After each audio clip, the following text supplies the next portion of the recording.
Pat is going on with you guys? The Vikings.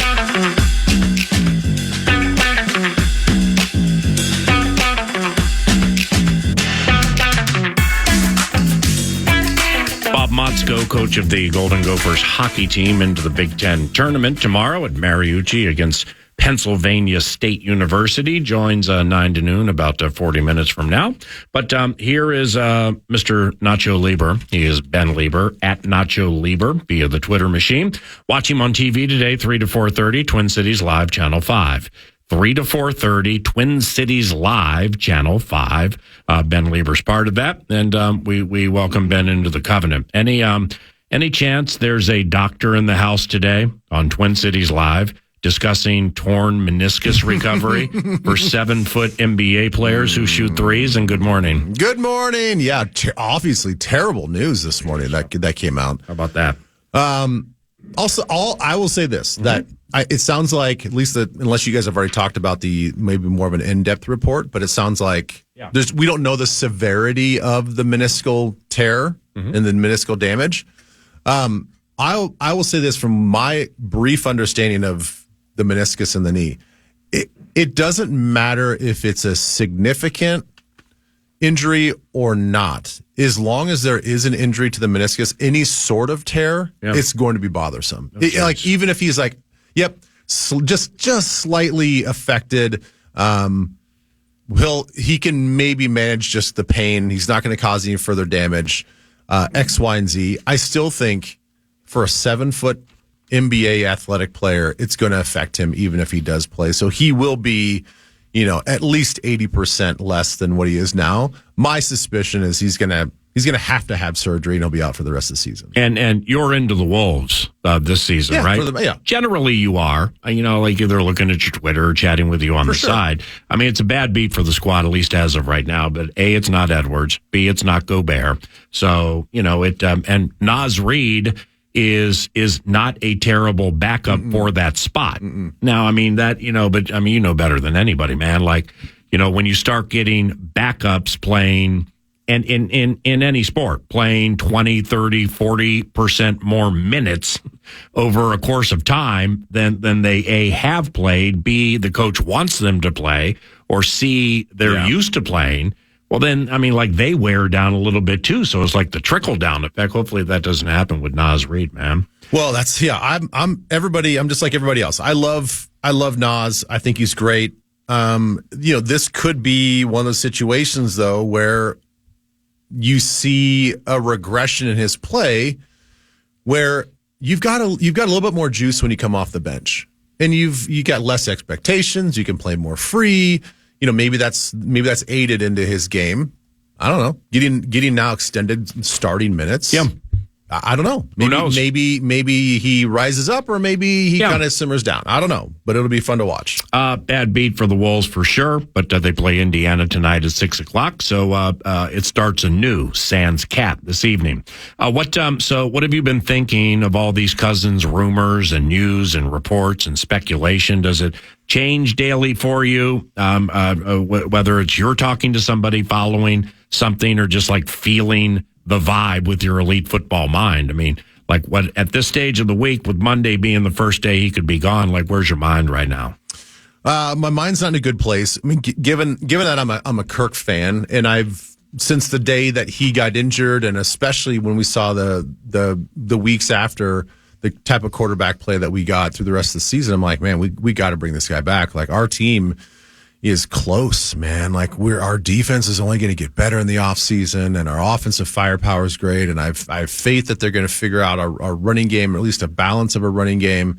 And, we saw Kirk playing at such a high level that I want this guy back. If this is part of the competitive rebuild, it's like we're going to keep, there's a core that we can keep and compete, and then just add some pieces here and there. Well, that's all starting to wane. The vibe that I'm picking up, whether it's Pro Football Talk and Mike Florio or other people on X, it just seems like, and I don't even care about the finer details of, well, we heard that his camp and his family is already looking for real estate down there and looking for homes. Like, I actually don't think that he's one of those guys he's going to put the cart before the horse. Like he'll figure he's got enough money that I don't think that he needs to go house shopping just yet. Like that, he'll play that card when he has to. So I'm not concerned about the details of it, but what I am concerned about is I just keep hearing all of these stories that connect him to Atlanta and how it all just makes sense. And I'm like, you know what? He's a practical guy. He's a sensible guy. I think he has a lot of self-awareness. He's got self-awareness about where he's at, where each team is at. And I got to be honest, Atlanta's probably going to give him more money. They're going to give a better term sheet. And on paper, they're a more talented team. So why wouldn't you maybe go there and see if you're the X factor that can put this offense over the top? Define the more talented team part for me, because I think it's 50-50-ish. Well, I think Bijan changes a lot. Mm-hmm. So does Justin. Yeah, but we're talking about two different positions here. Right. But we're talking about team and a roster. So you go 0 down to 99. Okay. And I'm not saying. Okay, so let me rephrase this then. Maybe more talented is the wrong. It's not like he's going to a team where the cupboard is bare. The Vikings offense is better than the Falcons. And I don't think that's an argument, even with Bijan. Okay. I think that remains to be seen. I think we have a really talented offense with Kirk. Yeah. Not super talented. I'm saying with Kirk here. with Kirk here, very talented offense. But what about Kirk here versus Kirk there? That's what I'm saying. Analyze those separately. That's what I guess I'm trying to get at is like I think that they have as much talent down there. Now look, I don't think that Drake London is not even close to what JJ is. But he's pretty damn good. Yeah, he's fast. And I think if you talk and you listen to people in Atlanta, they haven't had a quarterback like Kirk to get the best out of those type of players. Yeah. Kyle Pitts, since Matt Schaub. Probably. It might be. Look, Kyle Pitts has not even scratched the surface of his talent and his potential because he hasn't had a quarterback to get him there. Yeah. You know, that's an elite take. He's a huge X factor because he's not really a tight end. He's basically a big wide receiver. You got another big wide receiver in Drake London. Van Jefferson's a free agent. Does he all of a sudden come back? Do he and Scotty Miller now come back and sign deals that maybe are a little more team friendly because they're like, oh snap, you're going to get Kirk? All right, I'll ride here in Atlanta with Bijan and. You know, pretty decent offensive line and a defense that has some players on it too. You know, we got to ride the rough patch of a new coach and new staff. But you know, so maybe I'll backpedal a little bit. Maybe not a more talented team. I know what you mean. I think a equally talented team on paper. Ben Leber at Nacho Leber via Twitter. Twin Cities Live 3 to 4:30 today on Channel 5. Make sure you watch. Would you? So I'm talking about here. If Cousins leaves, would you entertain a trade for Justin Fields? No, not at all. I wouldn't either. I wouldn't either. I just hey, look, man. If you need to turn the page on a true veteran versus going young, and if you're gonna let Kirk go, and he's not on the team, then I think you just have to close that chapter. You just say like, all right. We're going young and we're going cheap at quarterback. And let's hope that we find a stud, that we're on a rookie contract for the next 3 to 4 years. And then we'll worry about paying that quarterback whatever that fair market value is 4 years down the road. But to go with Justin Fields and then maybe have to figure out how he best fits in this type of offense, which we've already seen KOC likes, more of a true pocket passer guy. It just doesn't seem like it fits skill set wise. And I don't want to pay the guy in 2 years. Why would we want to do that? We'll go right back into a gigantic quarterback contract. We just had the Falcons Vox on, Wes Durham. And, I've known Wes quite some time. I'm not going to put him in a position to be like, will this or will this not happen? But with Kirk, but talking to him up to today and then during today, just with his calm and his chill. I mean, I like, if I thought it was 57.5% Cousins was going to Atlanta Monday, I'm at about a 58 and a half, 60-ish right now. He was chill, and he wouldn't be surprised if it happened. But he said he calls college football for ESPN and the ACC network. And he called 6 Drake May games either this year or over the last couple of years. And he also is quite familiar with Caleb Williams and all of these quarterbacks about whom we all chat. He thinks Drake May is the best of the bunch. And he didn't say it wasn't close, but he's like, no, he's the best of the bunch, listed off the arm strength and just a bunch of different things. And see, now that we're a month and relatively small change from the draft, they're all the takes and just it's all over there. It's just all encompassing. Like Chris Sims this morning, I found this. He listed his top 6 quarterbacks in order and talked about it over 12 minutes. I think it's profootballtalk.com. And he went Williams first, Daniel second, Nix third, Penix fourth, McCarthy fifth, May 6th. I'm like, all right, cool. And so then an hour and change later, here's Wes Durham joining us. Yeah, I called 6 Drake May games this year, and I think he's the best of the bunch. Yeah. Like, wow, holy cow! I'm just getting hit over the head right now by metaphorical 2x4s. What? Why were you so demonstrative for me to say with Bo Nix? Well, I think he's the forgotten quarterback in all this, where everybody thinks that it's the top 3, and then a little bit of that is interchangeable. Joel Klatt has his opinions. You've got Orlovsky with his opinions on Jaden and all these other things. Like the top 3 of all that we've talked about, and in that in the second quote unquote second tier, we say second tier, but still probably first round selections.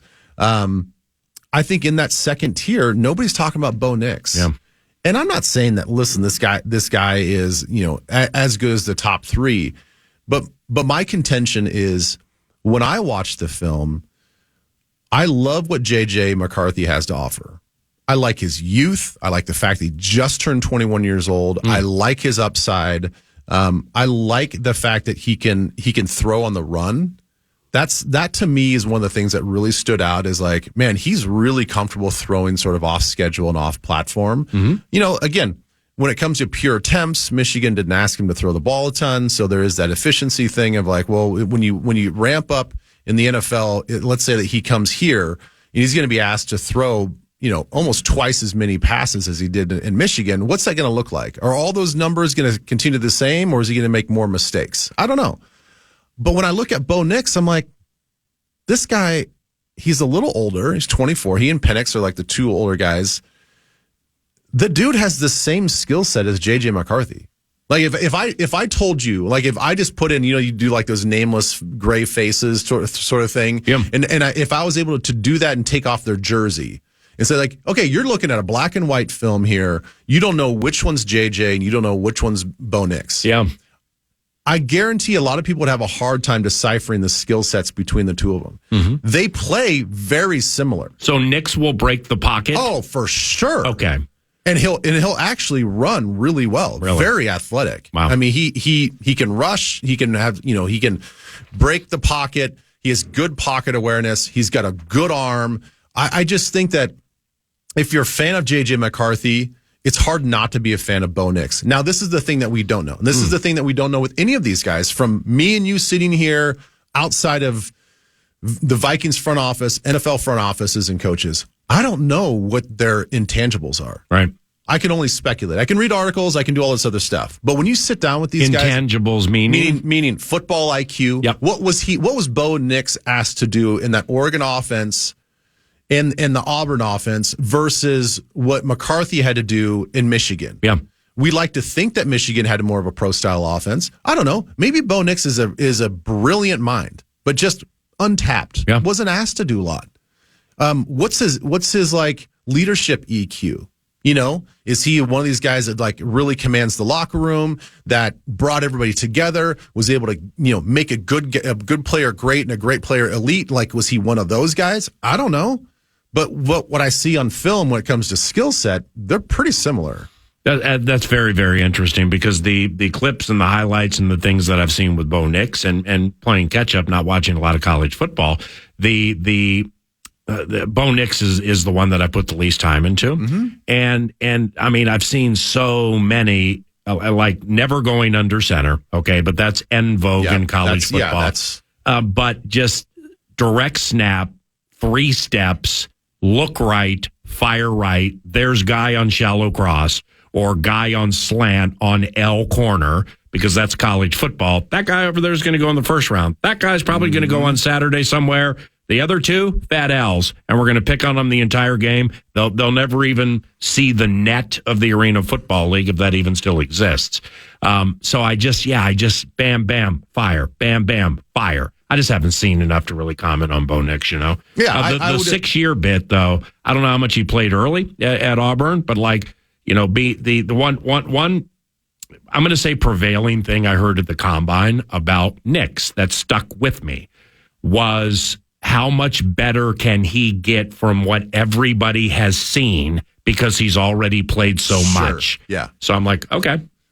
Yeah, and I think that is, all of that is fair. I mean, it's the same thing with Penix. I like Penix. I actually think that people are sleeping on Michael Penix. Yeah, I don't mind him. He's according to the reports, he cleared all of his physicals at the Combine, and we all know that he's an older guy, had big arm. I think that his athleticism is kind of sneaky. I think people are not giving him enough credit for having the way he slides around the pocket, his foot quickness, his ability to kind of reset his feet, keep a good base, do all these things, run, making throws on the run. He's got a huge arm, and I think that he's actually fairly accurate down the field. He's just not being talked about, I think, because there's so much sexiness with all these other people. But I would agree with you in the assessment that he's an older guy. Is he at his peak? How much better can he get? Same thing with Nix. And that is why I would, if I had to choose between those 3, if all 3 are available at 11, I would absolutely take McCarthy, because I think there's a higher ceiling there. Eliminate your feelings towards Dangerous and Mr. Unlimited and the cringe factor that has bugged many about Russell Wilson, all right? Maybe KOC has what Sean Payton doesn't in terms of working with a veteran Hall of Fame quarterback on a ham sandwich deal, throwing to Jefferson, Addison, and Hawkinson. So what if Cousins leaves and that's the what's next plan? Again, for $1 million and change. I mean, if Cousins leaves, there's a chance, certainly, Russell Wilson could be the quarterback here. Yeah. I mean, I've expressed my dislike for that idea. Of all the quarterbacks, the free agent quarterbacks that are available, I think it's easily I guess Kirk Cousins is in there, but if I'm saying like Baker Mayfield, all these other guys, I think Russ is the most talented. I think he has got the best skill set. I think he can still throw. I think he can still play. My biggest problem with him lies in his personality. And I don't think that's anything that can change. He can maybe try to fake it for a while, but I think ultimately people are going to see through it. And I think he has enough of a reputation. It's going to be really hard for him to break in and for guys to give him a fair shake. I mean, and look, guys, I'm not the only one that sort of hates on him. It's such a problem that earlier this morning, ESPN ran with the topic, does Russell Wilson's personality keep him from NFL teams? Oh, geez. Like, his personality is a known detriment to him. And again, I just think that it's not a good fit here. I, for the life of me, cannot remember how he played against the Vikings on Sunday Night Football last year.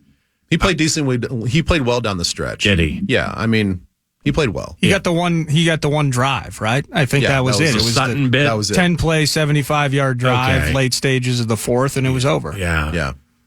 So I think no doubt that he can still play in the right system, but I wouldn't touch him because I think that he's a personality cancer, and I don't think that he could get out of his own way, and it would just rub people the wrong way. And I don't think that he's a unifier. I think that he's a singular, all about me type of guy, and I don't think he's going to change that. Okay, so let me verbally doom scroll. Yeah. So Cousins goes to Atlanta. Mm-hmm. They're not going to trade for Fields. Say Russ is out for whatever the reason, even though I don't believe that to be the case because of how much it would cost. And I think that plays into it too. But nevertheless, let's eliminate him. Baker re-signs with Tampa Bay. When you come into that draft, looking for any quarterback anywhere, the person with whom you're dealing is going to know we have you over the proverbial barrel. You have to pretty much do exactly what you have to give us pretty much exactly what we want, and then maybe an extra fifth. Because if it gets to that point, the Vikings have minimal leverage when it comes to trading for a quarterback spot.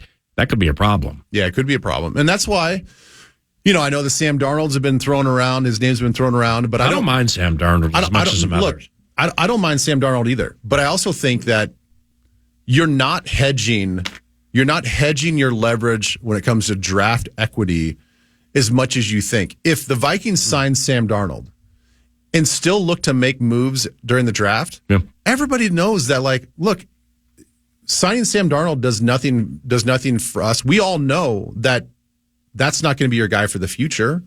So that's an insurance policy. I see. So your trade leverage is the same before or without Sam Darnold. I don't think it's the same. I see what you're saying. You know what I mean? In the long term. Yes, because but you're thinking about it long term, if right? If you get to the draft and you don't have a Sam Darnold, all right, well, they've seen Mullins, they've seen Hall. Ain't nobody tripping on Hall.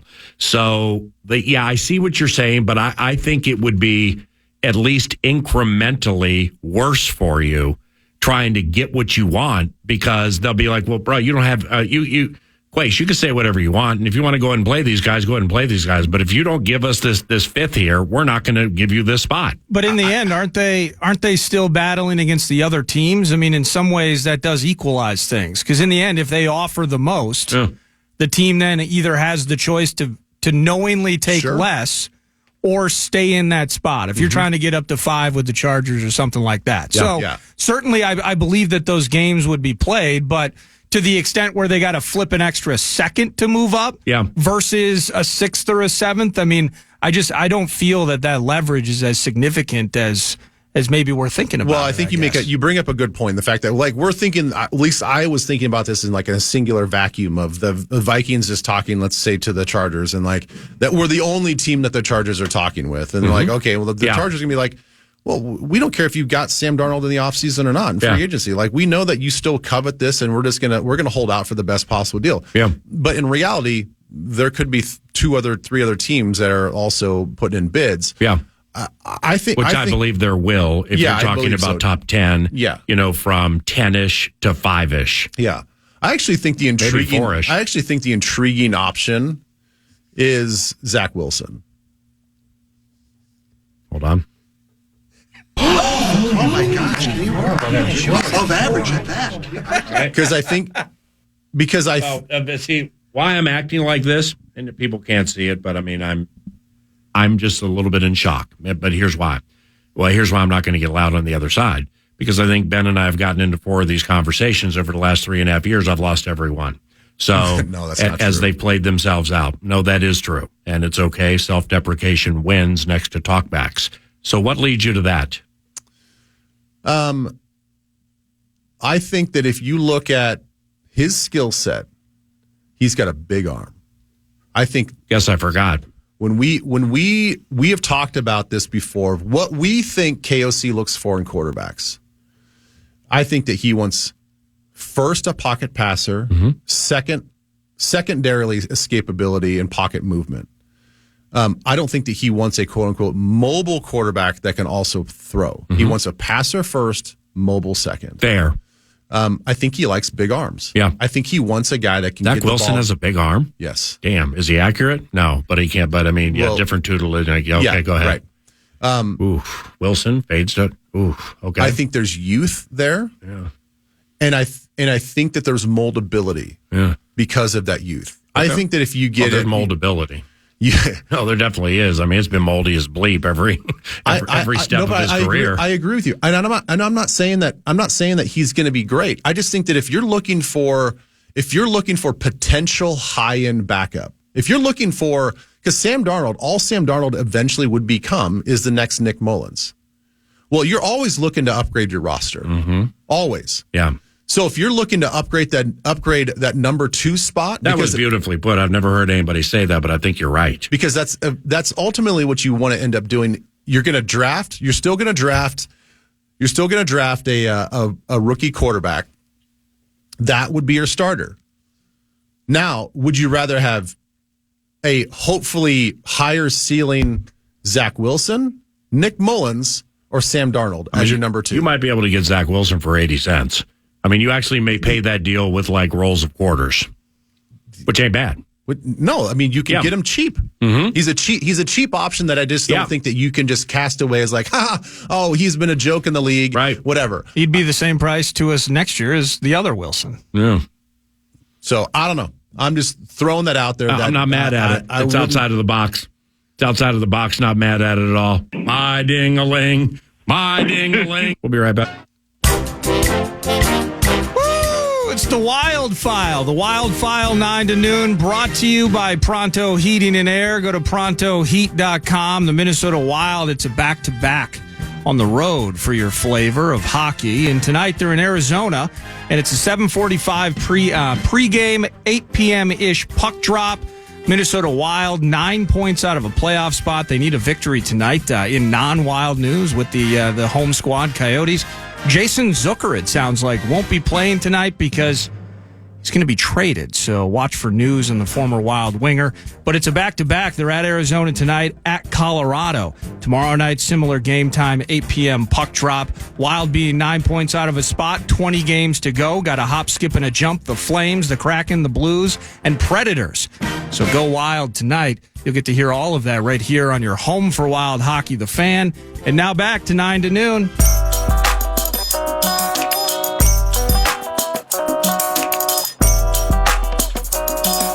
Sam Darnold, you say.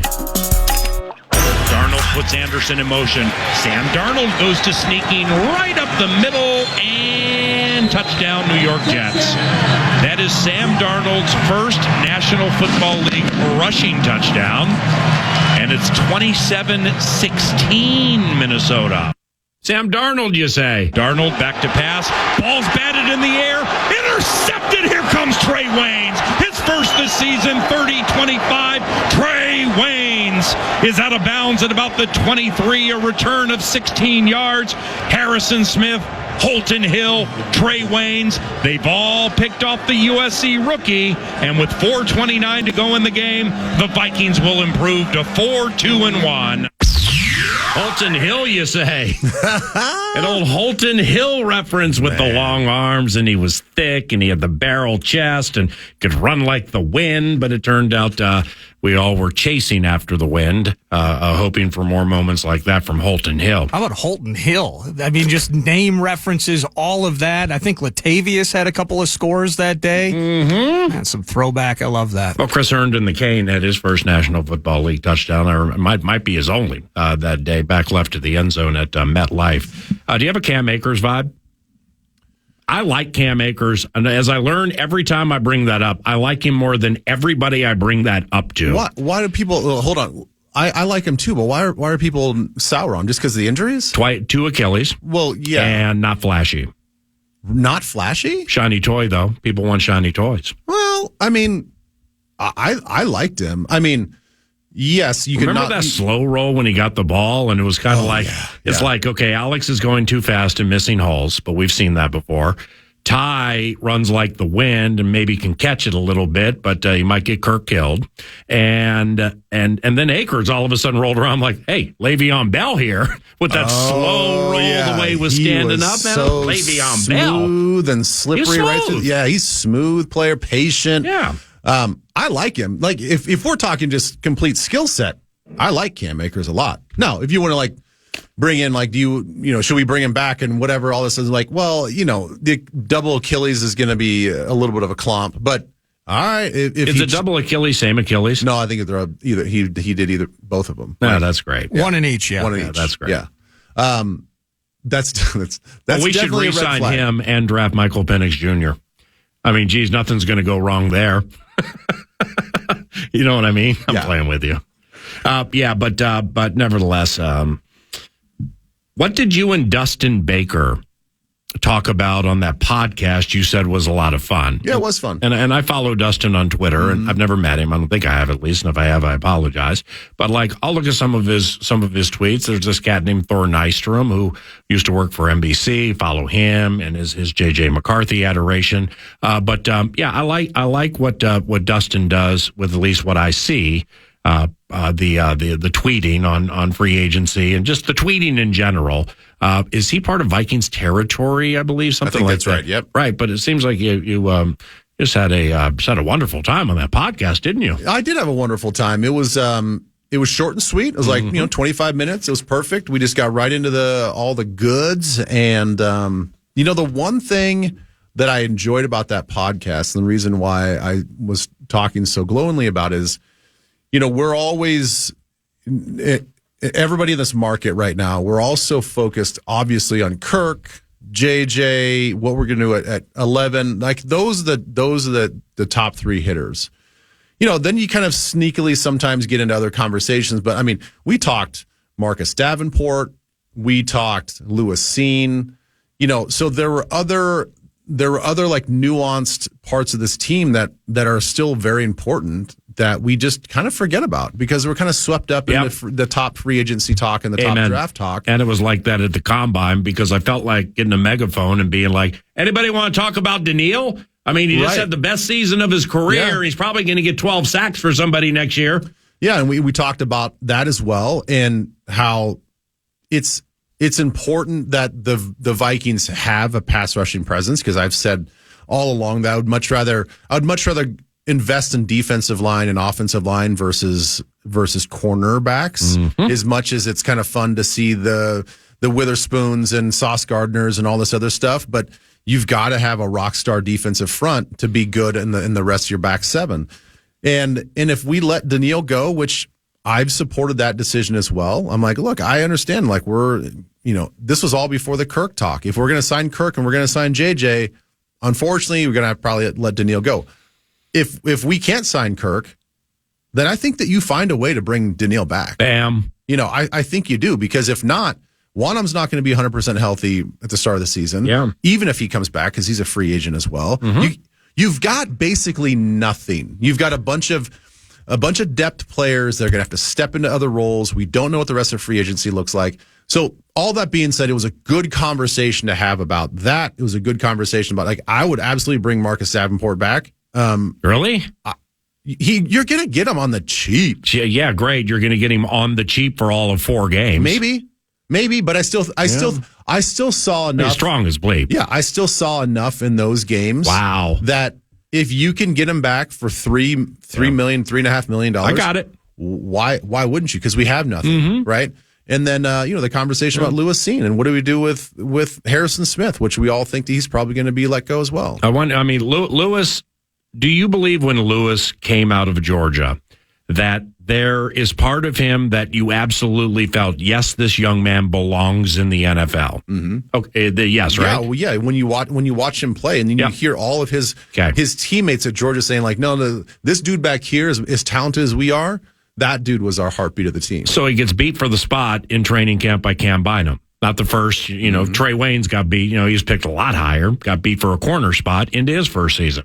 But how much do you think breaking his leg the way he did at Tottenham Hotspur and seeing it and shrieking that the PTSD or the lost confidence filters in and or plays into Lewis Cine not being a factor a lick at this stage? I hope not much. This is going to sound very callous, but if that's the difference between you making it in the NFL and fizzling out in the NFL, then maybe you don't have the headspace to be an NFL player. Do you remember how he came back from the broken femur? Because that was gross. Yeah, I remember how he came back, and I think that's a different situation. When you take a Jamarcus Sanford head down torpedo into your thigh. That's what happened at Arizona? Yeah, it was friendly. It was friendly fire. Yeah. It was a missed tackle, and Jamarcus' helmet or shoulder pad hit EJ in the leg and snapped his femur. That's different when you have basically a non-contact leg break where your bone just sort of gives out. Look, we saw We saw it with that, was it a Kentucky player back in the day, that basketball player? Yeah. The same thing happened to him. It wasn't like a gruesome hit. It was just the wrong angle with the wrong amount of force, and his leg snapped. If you're suggesting, based on your question, that there's a little bit of mental trauma of looking down at your leg and seeing both of your bones snapped almost through the skin, if that's going to prevent you from being the player, well then, unfortunately, I got you. You don't have the mental toughness to make it in the league. We will watch you on TV today because Twin Cities Live is elite, and that's 3 to 4:30 on Channel 5. Thank you, Ben. Love you. I love you too, Ben Leber. Each and every Thursday, 9 to noon. Hey, old Bobby Motzko, coach of the Golden Gophers hockey team, joins us around the corner for his weekly stop into the Love Covenant. And why wouldn't he? The Big Ten hockey tournament begins for all of them Friday, and the Gophers host Penn State at Mariucci beginning Friday. Coach Motzko next.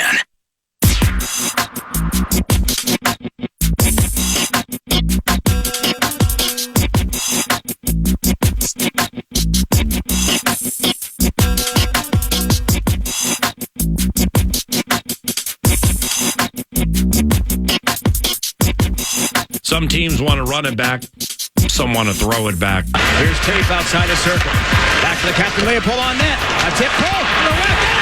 And they scored with Badoli wins it for Minnesota!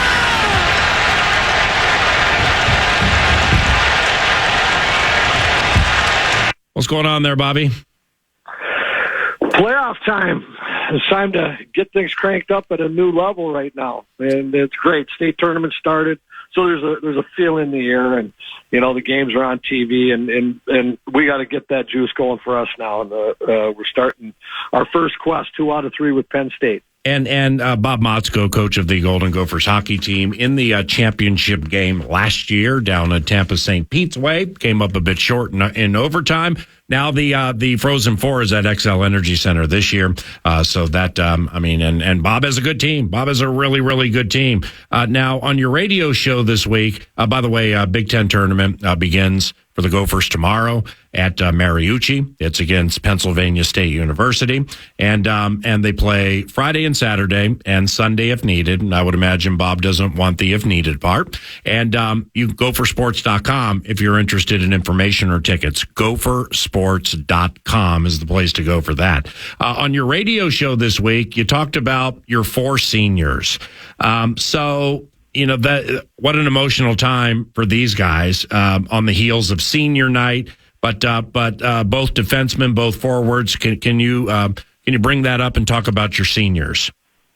Yeah, there's and we got the super seniors too with the COVID, but they were honored last year, and but the 4 seniors this year. Mason Nevers out of Edina, just a tremendous young man, great hockey player with great hockey sense, and Mike Kester comes out of Chaska. Carl Fish, West St. Pauler, played at St. Paul Johnson for Moose over there, and Nick Michael. Nick Michael was a transfer and hasn't played any games for us, but he's a heart and soul guy. Last summer, he finished at St. John's and was originally started at Alabama when they dropped their hockey program.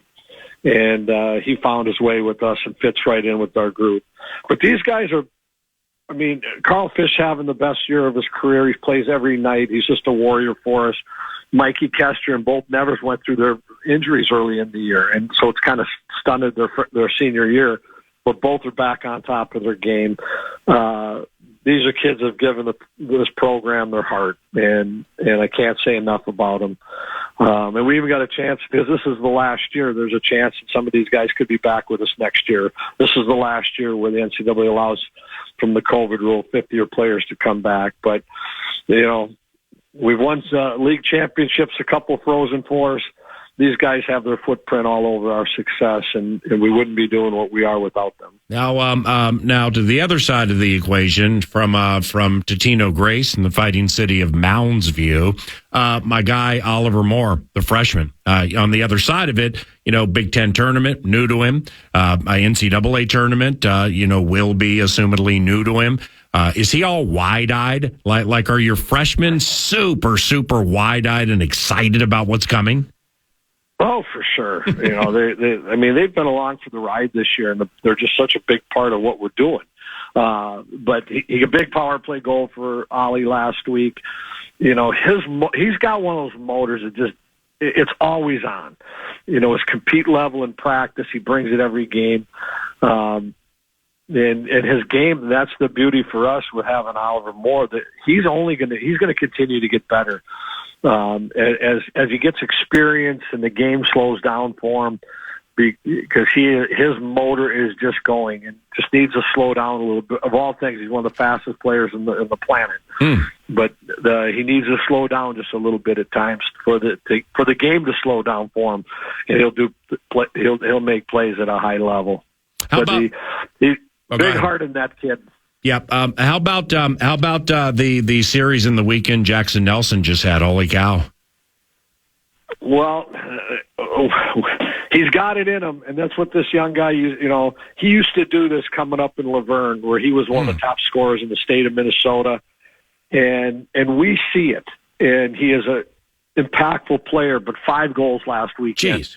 And all we're saying right now is, boy, maybe this might be how he's going to go out in his 5th year for us and just go out with a bang, because he is truly one of our top leaders, and he did that last week. And we're coming off the bye week. We needed a big performance, and especially the next night we got down 3-0. He put the team on his back, and you need heroes in the playoffs.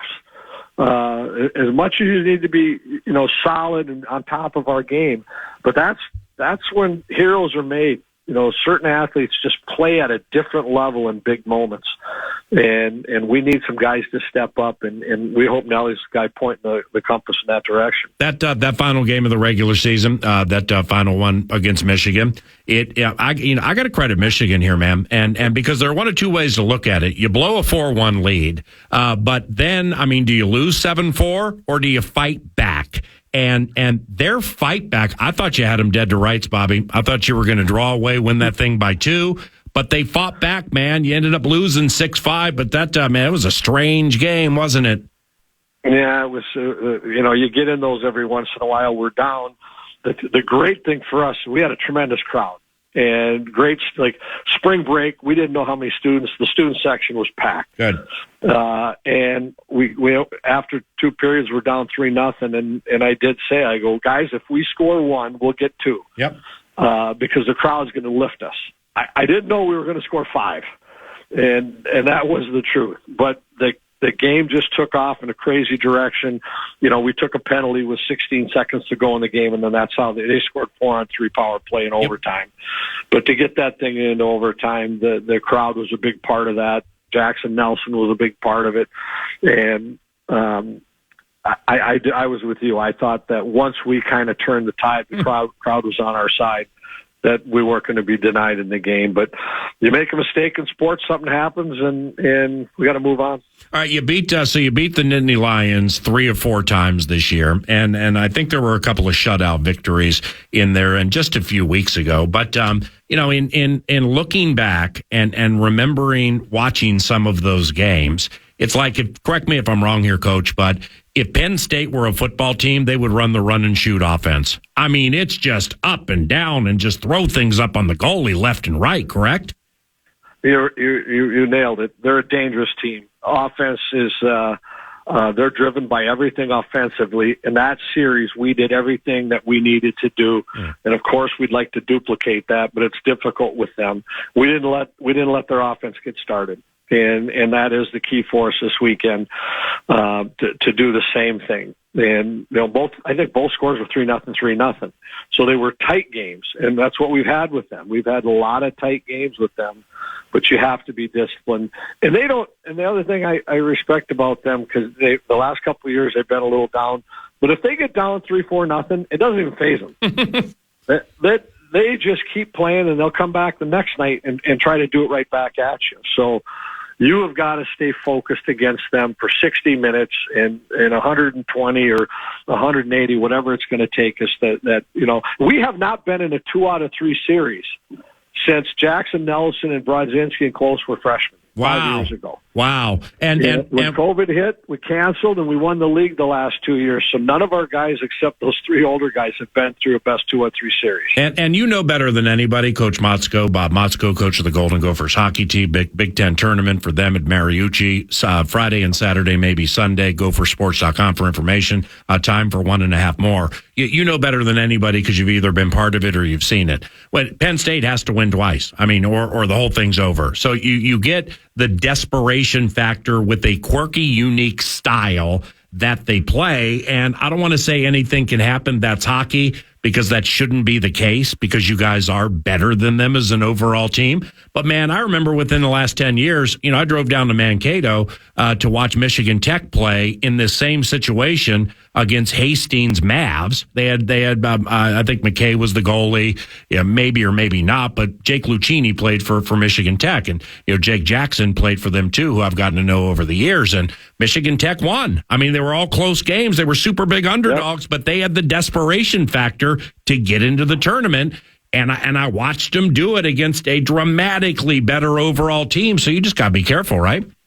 It's dangerous, these 2 out of 3 series. One, and I'll correct, you got to win 1 game. Yeah. And then you feel like you're into it. And that's their whole thing. And almost inevitably, you look around the country at all the series and all the leagues will start playing. And most of them play 2 out of 3. I don't think Hockey East does. 1 game's going to overtime. And then it's a 50-50 shot in overtime. And if the underdog scores, now you got a series, and you've got to be prepared for that. And I've been in part of that. I've been on the positive side of winning 2 out of 3s and in overtime games, and I've been on the other side of it, and that crushes you. But we got to be playing our best hockey. We're off just a tad. We got to get our offense going right now, and get back on the good, solid defense we're playing. I think we'll be a lot better this week, because last week we're coming off a bye, and I think our timing will be better. And away we go. This is the first step now. This 2 out of 3, and then it's one and done the rest of the way. All right. Lastly, and it's you brought something up on your radio show earlier this week that I just the way you framed it up I thought was interesting. And we've talked about some of the veteran type players, some of the skilled players, seniors or whatever, who have struggled in patches to score, which that's what they do. They score. So when it comes to your high end guys who have been in that scenario, and you absolutely positively have to get those guys going. Like who are some of the key veteran players for you beginning tomorrow, where it has to be right basically every game, and it can't turn around? Well, we got to get Jimmy Snuggerud scoring again right now, but this is a thing that you try to tell a young person. Like I always say, raising teenagers is tough, as we all know as parents. Every athlete goes through a slump. I don't know one that has never not gone through a slump or a little downturn. But when they're young and they're in it, they think it's the end of the world. But we need Brodzinski, some of our true snipers, Pitlick, Snuggerud. We got a couple guys just coming back off. I think Aaron Huglin and Lamb and Kurth are playing their best hockey, but we need our top guys to start to feel it again. And we got to get the puck in their hands. Great, we scored 3 power play goals last week. I think that's a positive. I like how we've looked in practice again. And you might need that. Like a power play goal might be just the thing. But let's look at Brodzinski and Snuggerud and Pitlick right now. We need those 3 guys finding the net for us and being a leader on the offensive side. All right, my brother, best of luck this weekend. Keep them all healthy, and I'll be calling you next week, okay? Okay. All right. Thanks, P.A. Yep, see you about Bob Motzko, coach of the Golden Gophers hockey team. Final hour, 9 to noon, begins